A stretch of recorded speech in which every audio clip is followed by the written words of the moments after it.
Sa gitna ng distansya at mga hindi mabigkas na salita, may mga damdaming hindi kayang itago ng panahon o espasyo.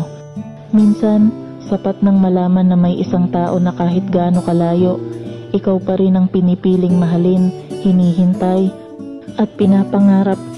Ito ang kwento ng isang pusong tapat, isang pagmamahal na hindi matitinag ng agwat, isang pangakong patuloy na tatanglawan ng liwanag ng pag-asa.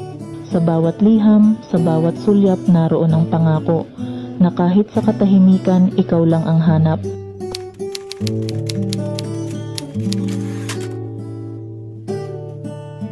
Ngayon, kahit di mo man makita sa layo ng pagitan, ang pangakong maramdaman ay hindi kalilimutan. Kahit libo-libong mga tao man ang masasandalan, pero ikaw lang ang pinipili at gustong mahagkan. Sa gabi, ikaw ang hanap at ang nais na makasama, araw-araw kang hihilingin sa pagmulat ng mata.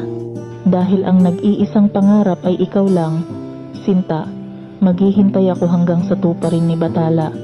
Kahit di ko man sabihin na mahal kitang talaga, araw-araw ipapadama kung gaano ka kahalaga. Kahit libo-libo nang nagdaan sa akin at nagtangka, pero sa'yo lang piniling maniwala ng nadarama. Mga sulat mo at liham na iyong pinadadala, araw-araw inaabangan para lamang mabasa. Ang nag-iisang pangarap ko'y sa'yo ko nakuha, nasa iyo lang nung una pa lang kitang nakita. Kahit na hindi mo man sabihin sa akin o aminin, nakita ko ang pag-ibig mo na para lang sa akin. Ngayon, di ka na nag-iisa saan ka man dalhin, tumingin ka sa aking mata, atin lang itong damhin. Di man ako masalita, hindi ko naman kinakahiya, pero napapansin mo naman at nahahalata. Ang mga kilos kong ginagawa at pag-aalaga, nasa iyo ko lamang espesyal na ipinadadama. Ngayong kita na kita, ayoko nang magpanggap.